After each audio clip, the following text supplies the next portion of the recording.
Ya la clase, ya la estamos grabando y ya les voy a compartir pantalla.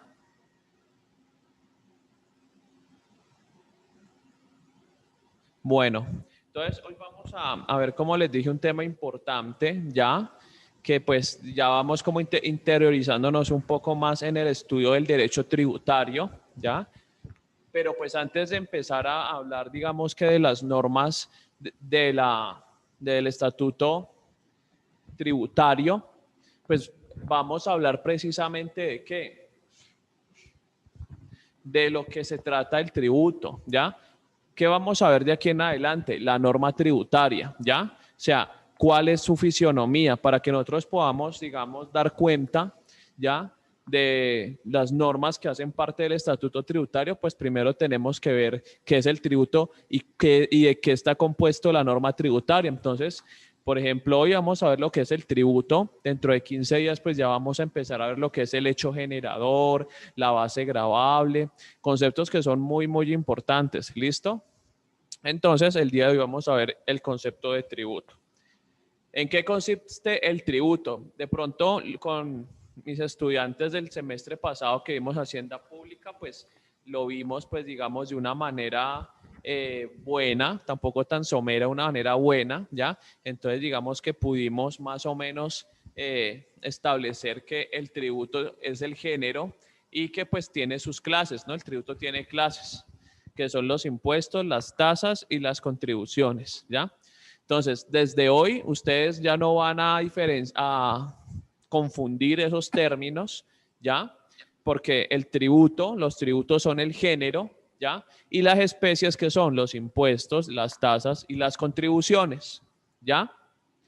Entonces, el tributo, ¿qué es el tributo? Es una herramienta fundamental para el Estado y particularmente para la política fiscal, ¿ya? Había cuenta de que le permite cumplir con las finalidades clásicas de financiar los gastos e inversiones públicas y adicionalmente lograr los propósitos de carácter económico y social. Entonces, el tributo en general tiene tres, digamos, elementos que lo caracterizan. ¿Y cuáles son? Es una prestación pecuniaria debida a un ente público, ¿ya? En segundo lugar, tiene fundamento en el poder impositivo del Estado, ¿ya? Y en tercer lugar, tiene como propósito cubrir las necesidades financieras del Estado, ¿ya? Entonces, el tributo, para poderlo entender, tenemos que irnos a dónde? Al artículo 338 de la Constitución Política, ¿ya? Que ya lo hemos estudiado anteriormente, ya lo hemos visto. Entonces, ¿en qué consiste ese artículo 338? ¿Ya? Entonces, no establece como tal el tributo, sino que habla de qué? De contribuciones, ¿ya? Que en tiempos de paz que el Congreso, las asambleas, ¿ya? Y los consejos municipales pues establecen contribuciones fiscales y parafiscales, pero pues digamos que olvidó decir que establecen tributos, ¿ya?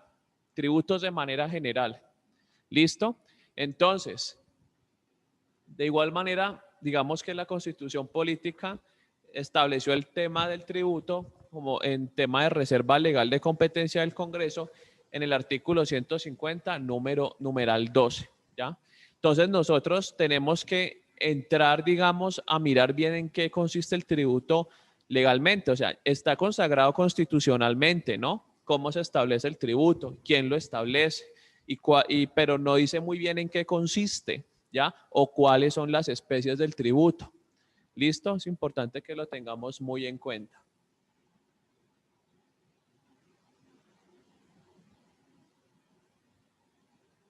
Bueno, seguimos. Entonces, vamos a ver las características del tributo. Primero, es un ingreso de naturaleza pecuniaria. ¿Qué significa eso? ¿Ya? ¿Qué significa eso? De que el tributo ya siempre tiene que ser ¿qué? Cuantificado en dinero, ¿ya? En money, en cash money. Entonces, un tributo no puede ser pagado en especie, jamás, ni porque le tenga que dar un mueble o un inmueble al Estado por compensación, no. Eso no es de la característica del tributo. Entonces, ¿ya? Es pecuniariamente, ¿qué quiere decir? Que pues el tributo tiene que ser pagado, ¿qué? Con dinero, como dirían los antiguos, con dinero contante y sonante, ¿ya? A esa regla general hay una excepción, ¿ya? ¿Y cuál es? En los procesos concursales, ¿ya? Sea de personas, digamos, personas pues jurídicas, como en el caso de las sociedades comerciales o las entidades territoriales cuando están en procesos concursales en ley 550, ¿ya? En esos casos sí se permite, digamos, hacer cruce de cuentas y pagar lo que se debe en temas de tributos a la DIAN, ¿ya?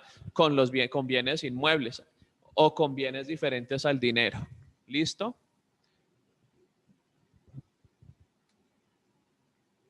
Es un ingreso de carácter público, ¿ya? ¿Qué significa eso de que es un ingreso de carácter público? ¿Ya? De que es lo que se paga ya por el tributo, pues va para las arcas generales del Estado, ¿ya? Entonces, esta característica pone de presente que el sujeto activo de la obligación tributaria es la hacienda pública, ¿ya? Sin embargo, es posible que ocasionalmente se acuda a la colaboración de particulares a quienes se les encomienda la tarea de administración o recaudo, pero el titular del crédito tributario siempre es el ente público, ¿ya? Entonces, aquí vemos que la regla general, ¿cuál es? Pues que el Estado es el titular ya del recaudo y la administración de los tributos, ¿ya? Pero también puede haber una excepción. ¿Cuál es esa excepción? ¿Ya? Cuando, por ejemplo, ¿ya? En las cámaras de comercio hay particulares que ejercen funciones públicas, ¿ya? Entonces ellos recaudan, digamos, algunos tributos, ¿ya? Para, digamos, realizar sus actividades mediante las cuales prestan una función pública. ¿Listo? Entonces es importante que lo tengamos en cuenta. Es un ingreso establecido en la ley, ¿ya? Entonces, como ustedes bien saben, el principio de reserva legal y el principio de legalidad, ¿ya? Todo eso quiere decir que, como lo hemos visto, vuelvo y digo, los tributos ya son establecidos por el legislador, llámese Congreso de la República, llámese Asamblea Departamental o llámese Consejo Municipal, ¿ya? Y eso ya lo vimos, ¿ya? De cuáles son las funciones, potestades establecidas, ¿ya? Por la Constitución y la ley para el Congreso. El Congreso puede hacer, ¿ya? Es el que hace normas tributarias por excelencia, pero no se agota ahí, ¿ya? ¿Por qué? Porque es que las entidades territoriales también tienen la capacidad de crear tributos, ¿ya? Pero es una capacidad, digamos, relativa, no absoluta, ¿ya? Entonces ustedes saben muy bien que, por ejemplo, los elementos de la norma tributaria que los vamos a empezar a estudiar de aquí en adelante, ¿ya? Por lo general los define el Congreso de la República en Bogotá, pero no los define todos, ¿ya? Hay aspectos ya que los define quién, ya sea la Asamblea Departamental o ya sea el Consejo Municipal en los territorios. ¿Listo?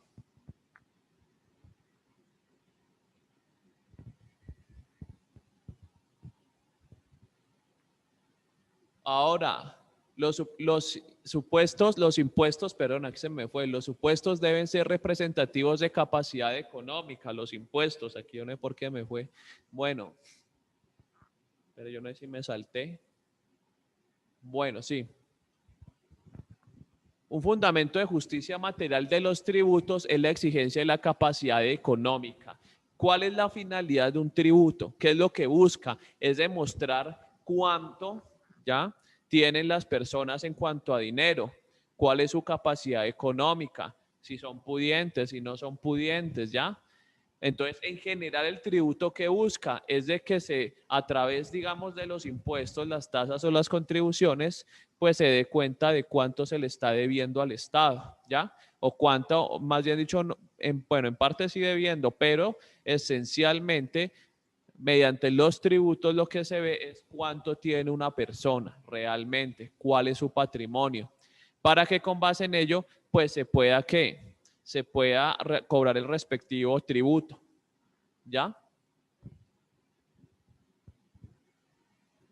Está dirigido a satisfacer las necesidades económicas del Estado y demás entes públicos, ¿ya? Entonces, ¿para qué recauda el Estado un tributo? ¿Ya? Pues para las inversiones públicas. Aquí tenemos que tener muy en cuenta, ¿ya? De que los impuestos no son una carga, ¿ya? No es algo negativo para el ciudadano. Tanto los constituyentes al momento de elaborar la Constitución Política del 91, ¿ya? Como nosotros siempre hemos tenido la concepción de que pues el tributo es algo malo, es algo una carga, ¿ya? Y eso no es así. Tenemos que cambiar ese chip, ¿ya? ¿Qué quiere decir eso? De que el tributo es algo para financiar todos los gastos del Estado, ayudar a los más necesitados, ayudar al tema de la estabilización de la economía, a que mejore pues la infraestructura del país, la salud, la educación, etcétera. ¿Ya? Entonces, eso se lo hace en virtud de que del principio de solidaridad. ¿Listo? Entonces, los tributos se dirigen a la financiación del gasto público, a cuyos servicios se establece el deber de contribuir según el artículo 95 del numeral 9 de la Constitución Política. Ese es el deber que tenemos todos, ¿no? Que es importantísimo. Quiere decir con ello que el deber de todo ciudadano de contribuir se establece constitucionalmente al servicio de la financiación del gasto público. No obstante, dicha función es compatible con el reconocimiento de los denominados fines extrafiscales, ¿ya? Que no es más que otra cosa de incentivar la economía, ¿ya? Por ejemplo, en estas épocas de recesión, en estas épocas de desempleo, ¿ya? El tributo tiene que buscar ¿qué? De que se mejore de alguna manera la economía, ¿ya? No precisamente aumentando los impuestos, pero se los puede redirigir de una mejor manera. ¿Listo? Entonces, ya sabemos qué es el tributo, el concepto y los elementos característicos. Ahora vámonos entonces a la clasificación de los tributos, ¿ya? Entonces, ¿qué ha dicho la Corte Constitucional? Dice, el tributo es un género que contiene diversas especies. Y aunque la Constitución no tiene terminología unívoca a partir de los términos consagrados en el 338, la jurisprudencia de esta Corte ha concluido que los tributos pueden ser de tres clases: impuestos, tasas y contribuciones, ¿no? Esa es la clasificación de los tributos: impuestos, tasas y contribuciones, que ya los vamos a ver a continuación.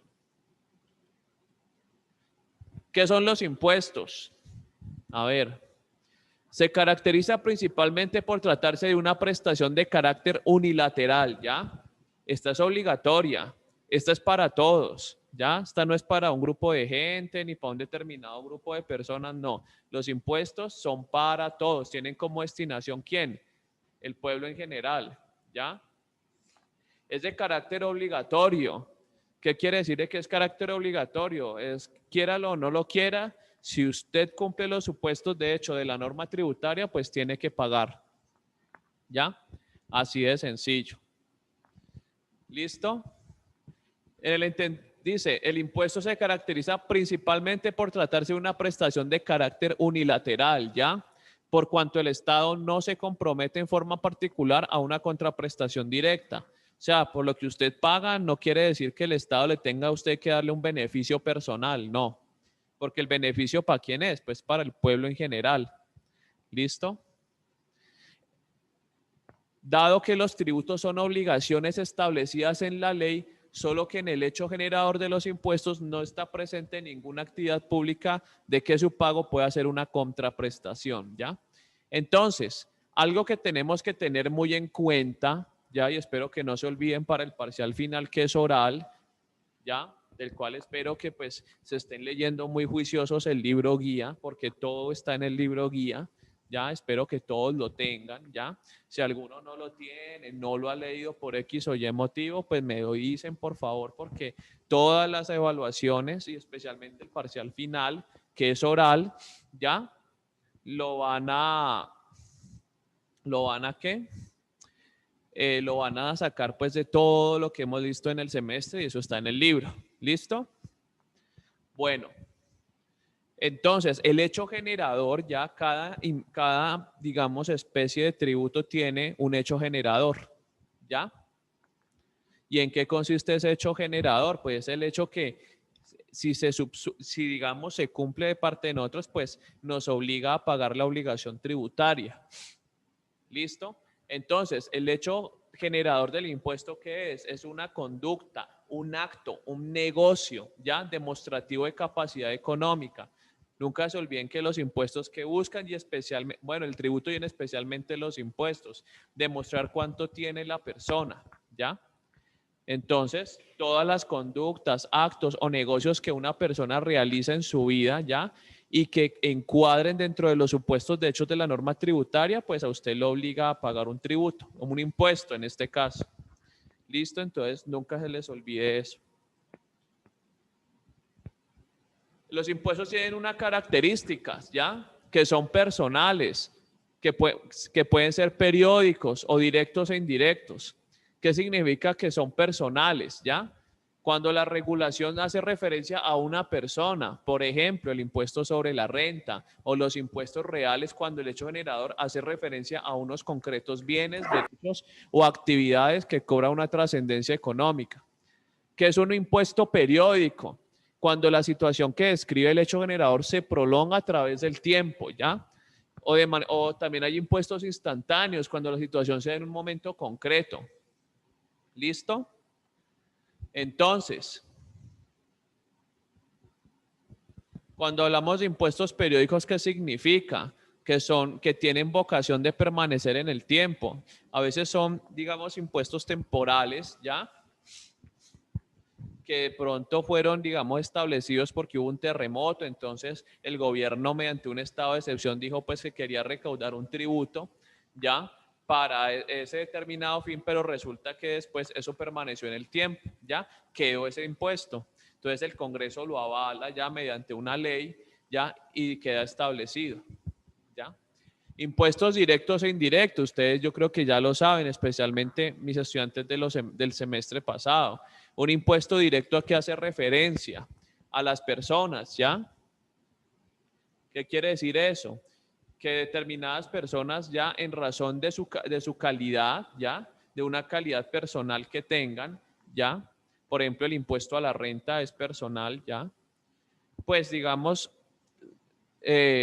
paga un impuesto, ¿listo? Profesor, Señor, el impuesto tendría que ver con también en ese aspecto personal el tema del 4 por mil. el 4 por mil, ese es un impuesto indirecto, Indirecto. claro. ¿Sabe por qué? No, profe.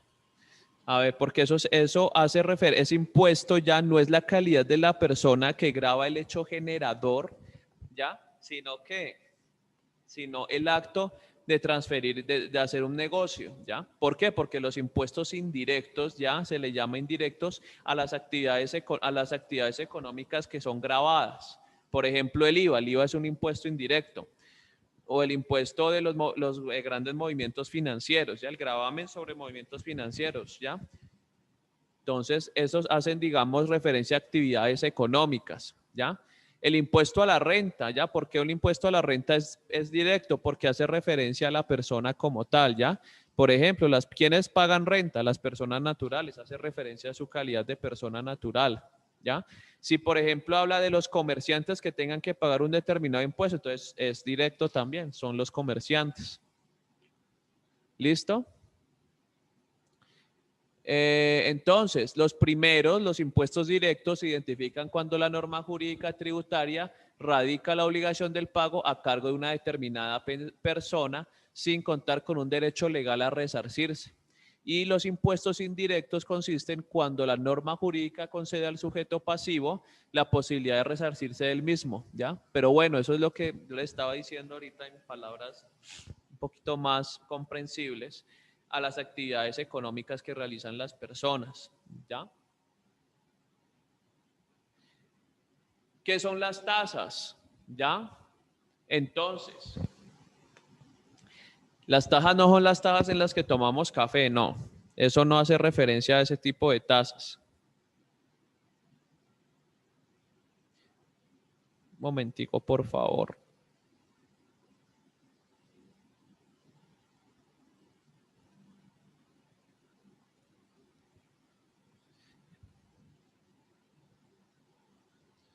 Bueno, seguimos.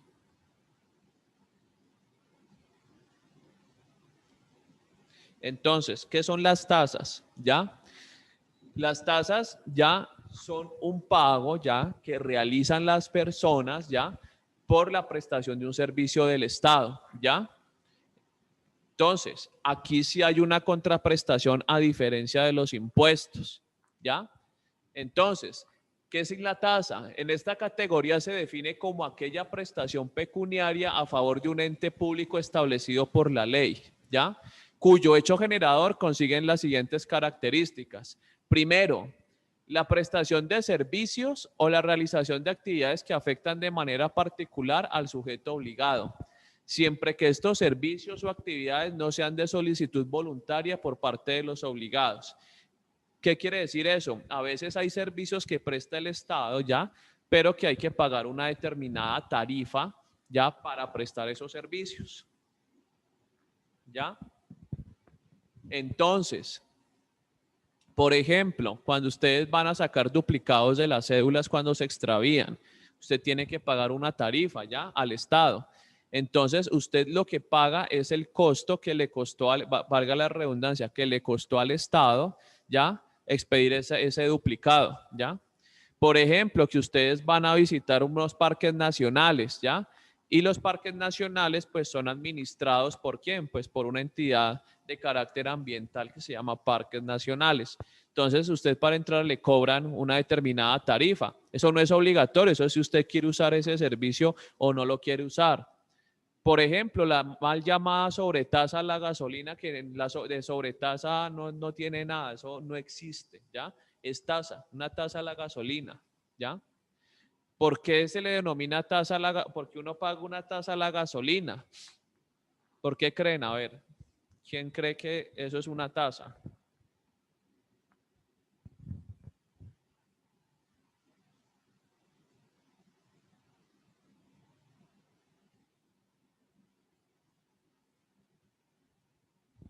A ver, estimados.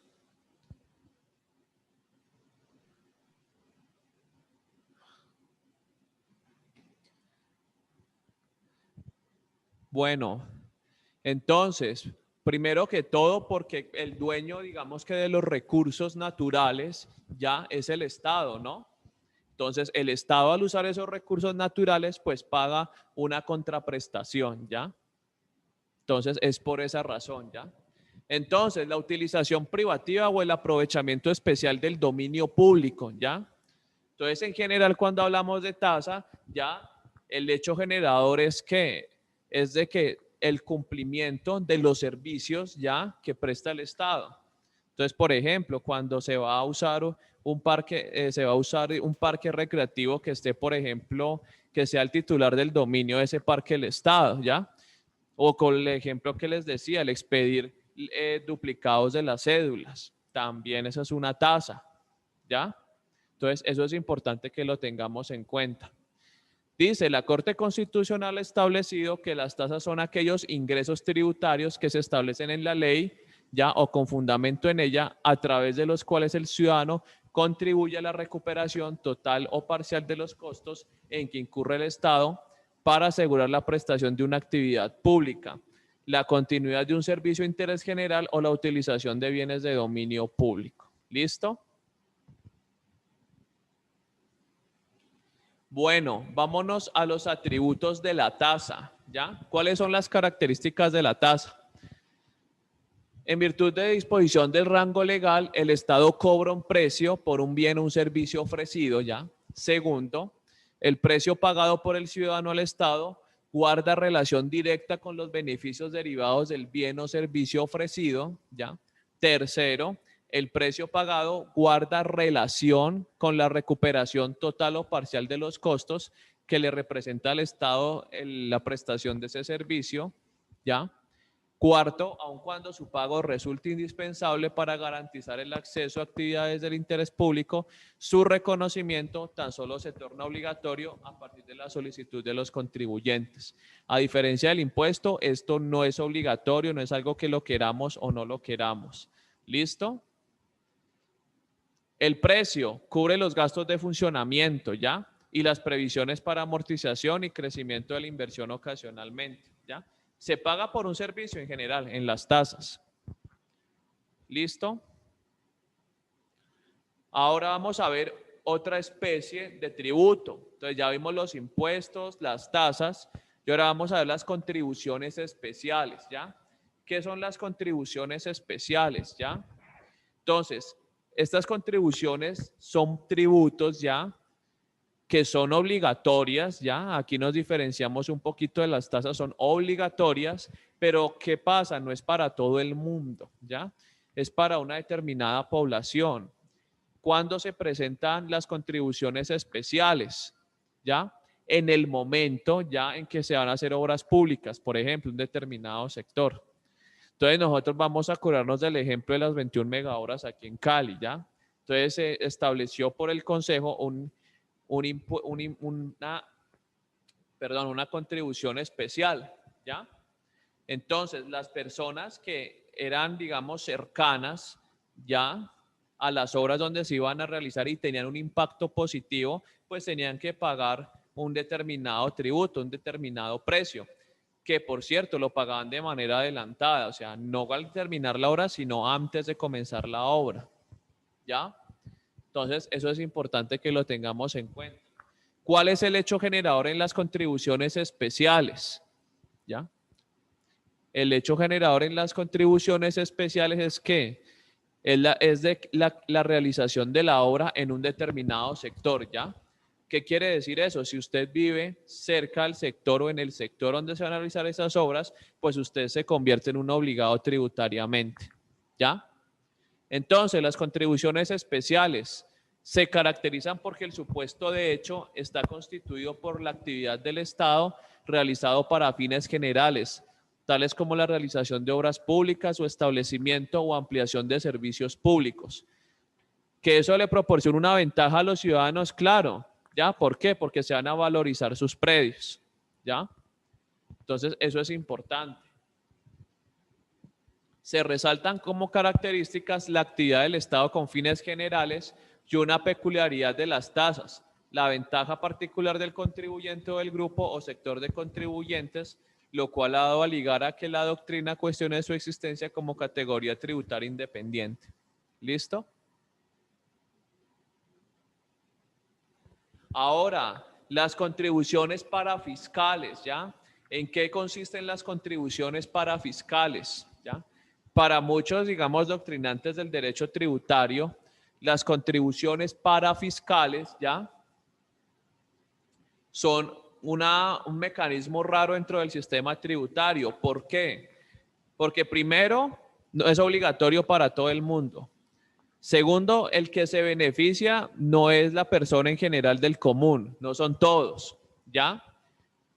¿Quiénes se benefician? Esto es hecho para un determinado sector económico, para determinados gremios, ¿ya? Es más, quien administran los fondos o administran los fondos parafiscales son los mismos representantes de ese gremio económico. Por ejemplo, los cafeteros, ¿ya? Los ganaderos, ¿ya? Ejemplos, los arroceros, ¿ya?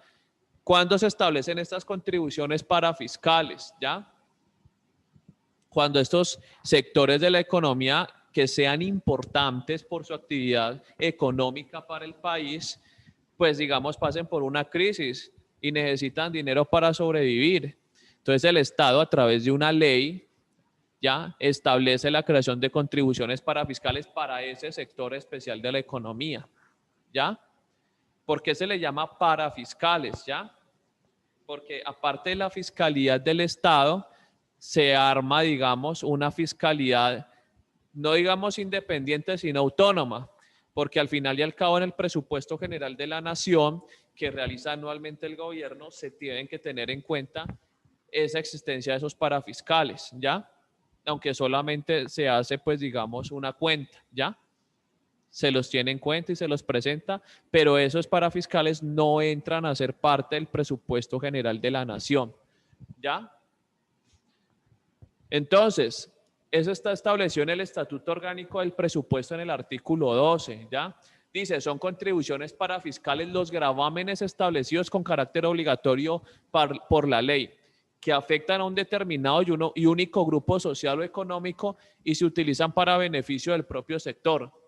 El manejo, la administración y la ejecución de estos recursos se hará exclusivamente en la forma dispuesta en la ley que los crea y se destinará solo al objeto previsto en ella, lo mismo que los rendimientos y excedentes financieros.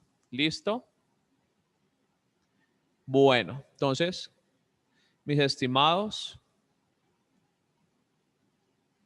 digamos que esto fue la clase de hoy. Bueno, Francisco está, vea, llegó. ¿Qué Pacho? ¿Qué, profe? No, llegué hace rato. Por ahí 10 No, minutos después. yo iba a decir, Mire la hora. yo iba a pensar que, juepucha, yo dije, ya no me quiere Francisco, no me quiere Pacho. No. Ahí está la hora que escribí. Por ahora escribí el mensaje muy bien, ¿no? Luego. Tranquilos, tranquilos. Bueno, entonces, pues digamos el tema de hoy era corto, ya, era muy concreto, como les decía al principio. Ya pues hoy, digamos, vimos lo que son los tributos. Para dentro de 15 días, ya, por favor, tomar apuntes. Nos vamos a leer de la página, eso sí, ya dentro de 15 días sí nos va a tocar echar, digamos, tocar un tema más, ya porque pues dentro de 8 días, digamos, no vamos a tener clase porque es festivo. Vamos a leer las páginas, ya les digo, un momentico.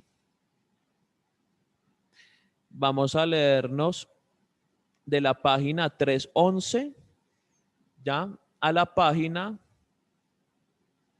392, ya.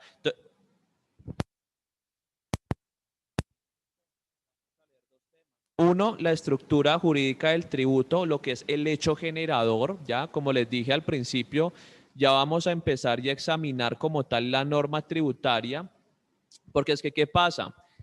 Yo de una, pues me encantaría hablarles del estatuto tributario, de qué consiste cada uno de los impuestos, las tasas, bueno, aunque es el impuesto, ¿no? En el estatuto tributario hablan solamente de los impuestos, ¿ya?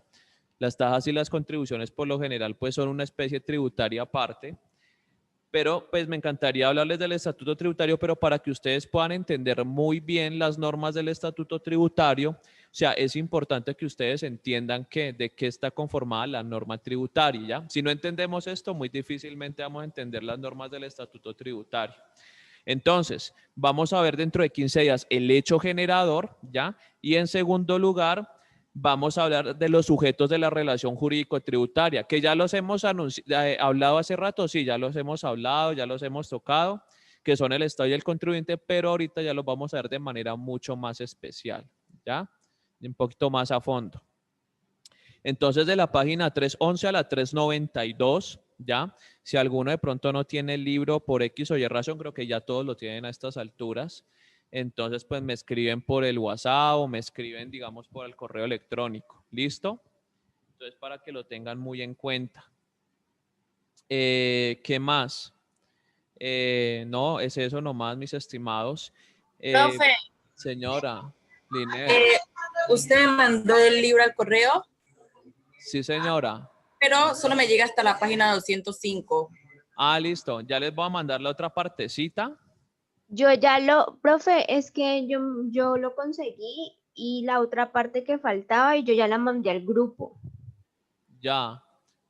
Tú lo podrías... Profe, ok, Isabela, me lo puede reenviar otra vez que se me formateó el teléfono. Porfa. Vale, ahorita vuelvo y le reenvío otra vez al grupo. Porfa, Isa, gracias, te lo agradecería mucho. Para mañana les envío el taller número 4, taller número 5, perdón. Pachito, ¿sí te están llegando los talleres de todos? Sí, señor. Listo, entonces mañana les envío los talleres. El taller, perdón. Señora. Compañero Francisco, es que a mí me rebotó el trabajo. ¿Será que me lo puedes compartir otra vez al grupo, porfa? Gracias. Ya escribiste el correo, bueno. Mañana les envío el taller número 5. Entonces léanse muy bien esas partecitas. Los que no me han seguido en el emprendimiento, ahí les vuelvo y les mando la invitación. Ya el viernes tuvimos el primer parche jurídico, ya sobre propiedad intelectual, tema de propiedad intelectual que es muy, muy chévere, muy importante también, que a veces mucha gente no entiende, pero chévere que ustedes también lo vayan asimilando. Y bueno, no. Entonces ahí está Francisco, ya compartió el correo, ya para que le envíen nuevamente los talleres. Y listo, mis estimados. Profe, Entonces, te quiero hacer una pregunta. señora, ¿Qué piensas de lo nuevo que pusieron para los influenciadores? lo nuevo. Lo que habla sobre pues que tiene que poner patrocinado o ese tipo de Claro, cosas. es que eso primero que todo, antes estaban en deuda por eso, hace rato, porque eso pues lo habían cogido de debate pues los influenciadores pues de promocionar productos, mejor dicho, aquí, allá. Bueno, yo no me voy a poner pues de influencia, no es mi objetivo pues, porque yo también, digamos, ahorita medio me lancé a las redes, pero pues no creo que llegue hasta allá. Pero entonces, no, o sea, eso es en defensa del derecho de los consumidores, ¿ya? ¿Por qué? Porque los consumidores tienen el derecho a conocer las calidades, ¿ya? Las cantidades, las bondades y los defectos de los bienes y servicios que pues, le ofertan, digamos, en los diferentes canales publicitarios, ¿ya? Entonces, si hay un influenciador o X o Y persona, quien esté en las redes ofreciendo algún tipo de producto o servicio, ¿ya? Sobre todo, pues, productos, pues, digamos, comestibles, digeribles.